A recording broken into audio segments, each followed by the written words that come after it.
पुराण जुगर कथा जड़े लोक तीर धरी गोटे हरिण को मारिबा को बसीथिला।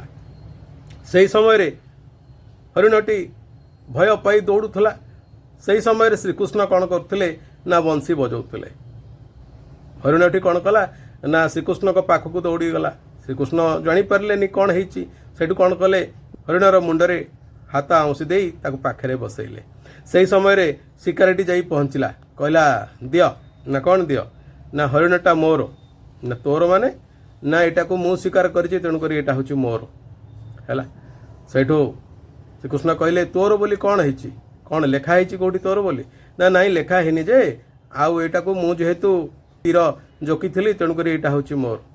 श्रीकृष्ण कहले देखे तोर तो निज उपर अधिकार अच्छी कि तेणुक तोर जदि तो निज उपर अधिकार नहीं ताहले ये पशुजंतु उपर तोर कि अधिकार है। सेठू श्रीकृष्ण कहले ठीक अच्छी जदि तू तोर बोली कहूँ तते मु गोटे छोट कथाटे बा गपटे कहूँ कथारू जहाँ बुझीबू जदि तू ठीक बुझीपारू ताहले तू नहीं जीवु।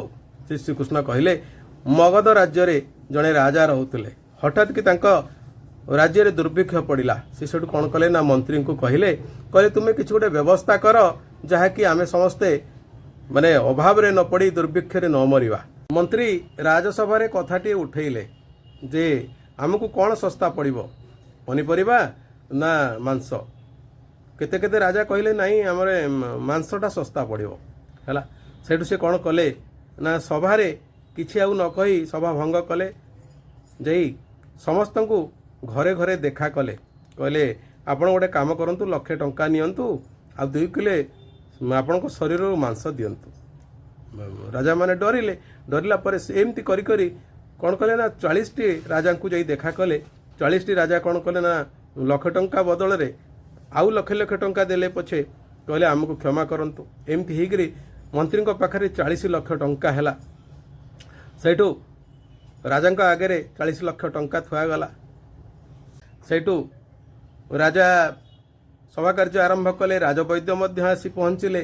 सेठू राजा पचारे 40 लाख टंका कौन ना मंत्री सेठू सब कथा बुझेदेले जे आपण देह भल नहीं बोली कही मु प्रत्येक राजा को जाई मागिली 2 किलो मांस दियो बोली आ 2 किलो मांस बदले से माने 1,00,000 टंका देइचंती। एई भली 40 लाख जोगाड़ा हिची 40 राजा पाखरु।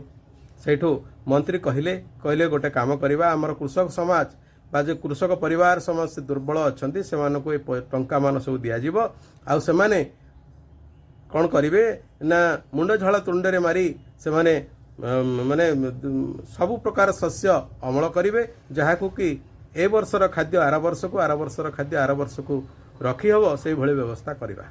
सेठू श्रीकृष्ण ठारू ए गप शुणी सारिकरी मो शिकारटी कहला नहीं मु बरं निजे परिश्रम करी खेतरे खटी फसल अमल करी किंतु मु पशु शिकार करी नहीं कि जन को मारी पापरे भागी हेबी नहीं।